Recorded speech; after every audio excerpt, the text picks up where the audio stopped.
Welcome on Easy Learning.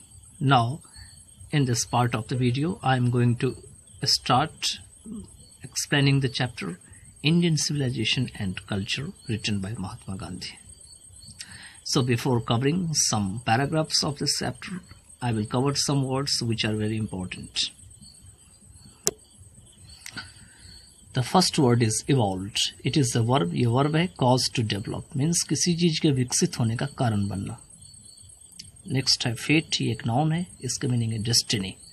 Destiny means भाग्य, जिसको Fortune भी कहा जाता है. नेक्स्ट है फाराओज, ये एक नाउन है. It means rulers of ancient Egypt, जो प्राचीन इजिप्ट थे उनके शासक. इमूवेबल, ये एक एडजेक्टिव है. इट मीन्स अनवेवरिंग, फर्म, ना हिलने डुलने वाली, बिल्कुल दृढ़. ग्लोरी, ये एक नाउन है. It means magnificence, beauty, means सुंदरता या महानता. स्टॉलिड, ये एक एडजेक्टिव है. इट मीन्स स्लो विटेड, मतलब कमजोर बुद्धि के. एनविल, ये एक नाउन है. A metal block on which A black Smith shapes metal objects with hammer. एक ऐसा मेटल का ब्लॉक बना हुआ जिसपे जो लोहार होते हैं वो मेटल को जो है वो अपने हैमर से मार के शेप बदलते हैं. शीट एंकर, ये एक नाउन है. इट मीन्स सिक्योरिटी, सुरक्षा.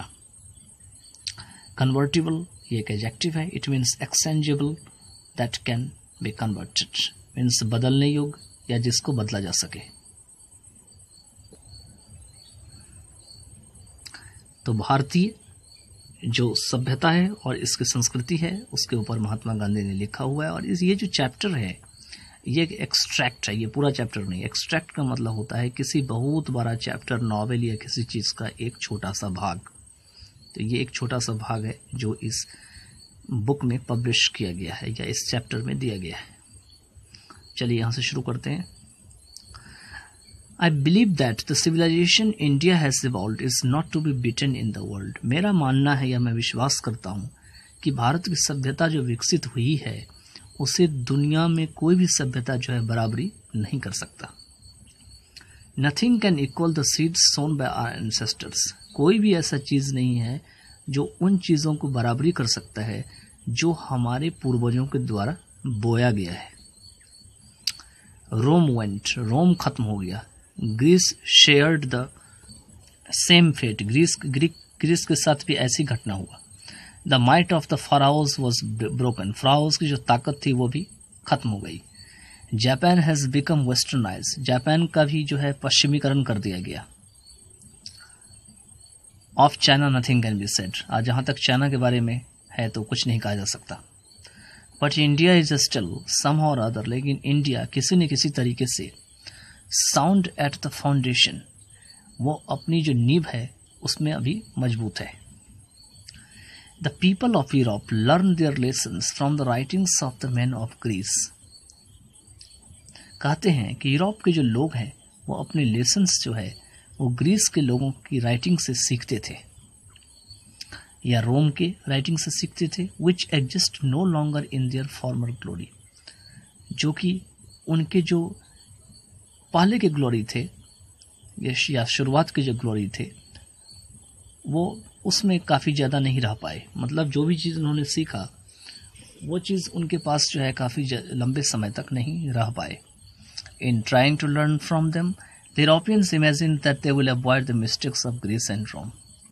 कहते हैं कि उनसे सीखने की कोशिश करते हुए यूरोपियंस यह इमेजिन कर बैठते हैं कि वे क्या करेंगे, ग्रीस और रोम के द्वारा जो गलतियां हैं वो जो गलतियां कर बैठे हैं उसको अवॉइड कर देंगे, नहीं कर पाएंगे उस गलती को. Such is their pitiable condition, यह उनकी इतनी बुरी दशा है.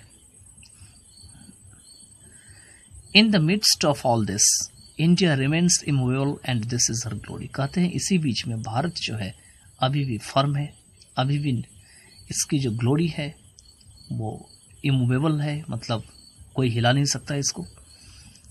It is a charge against India that her people are so uncivilised, ignorant and स्टोलेड.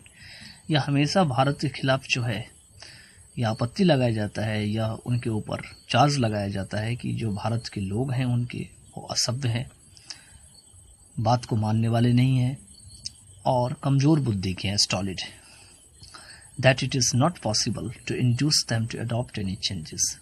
और यह भी चार्ज लगा है कि यह संभव नहीं है कि उनको किसी भी तरीके से मनाया जाए कि वो किसी प्रकार के बदलाव को अपनाए। मतलब किसके बदलाव को? भारत के लोगों के बदलाव को। यहाँ पे कहा जा रहा है कि किसी भी तरीके से भारत के लोगों के जो विचार हैं उनको किसी भी तरीके से नहीं बदला जा सकता है। It is a charge really against our merit. कहते हैं जो चार्ज लगाया जा रहा है हमारे खिलाफ वो वाकई में हमारे मेरिट के खिलाफ है। What we have tested and found true on the anvil of experience we dare not change।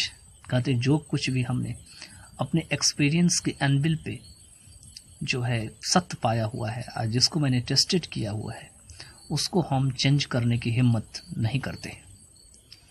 Many thrust their advice upon India। कहते हैं भारत के प्रति बहुत सारे अपनी जो सलाह है वो थोपते हैं। And she remains study. लेकिन फिर भी जो भारत है वो स्टडी रहती है, जो अनचेंजेबल रहती है, उसको चेंज नहीं किया जा सकता। This is their beauty, it is the sheet anchor of our hope. यही उनकी सुंदरता है और यही हमारी होप की फाउंडेशन है। Civilization is that mode of conduct which points out to the man the path of duty। कहते हैं सिविलाइजेशन एक ऐसा कंडक्ट का रास्ता या माध्यम है जो कि हमारी ड्यूटी के जो रास्ता है उसके लिए लोगों को रास्ता तैयार करती है, बताती है कि किस तरीके से हमारी ड्यूटी को करना है, और अगर हम ड्यूटी के पाथ पे रास्ते पे जाएंगे तो कैसे जाएंगे, कहाँ से जाएंगे, उसको पॉइंट करती है। Performance of duty and observance of morality are convertible terms. कहते हैं ड्यूटी का जो कार्य है या किसी भी मॉरलिटी को जो सही से देखना है, ये कन्वर्टिबल टर्म्स, मतलब इसको बदला जा सकता है आपस में।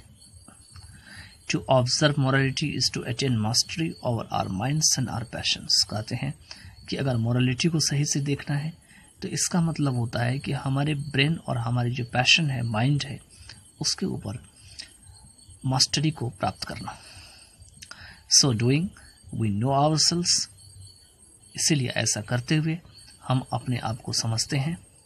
The Gujarati equivalent for civilization means good conduct. कहते हैं गुजराती में जो एक सिविलाइजेशन का जो एक इक्विवेलेंट जो मतलब होते हैं वो होते हैं अच्छा आचरण। तो I hope that you have a better understanding. Now I will explain in the next parts of the video. Thank you. Bye then, take care.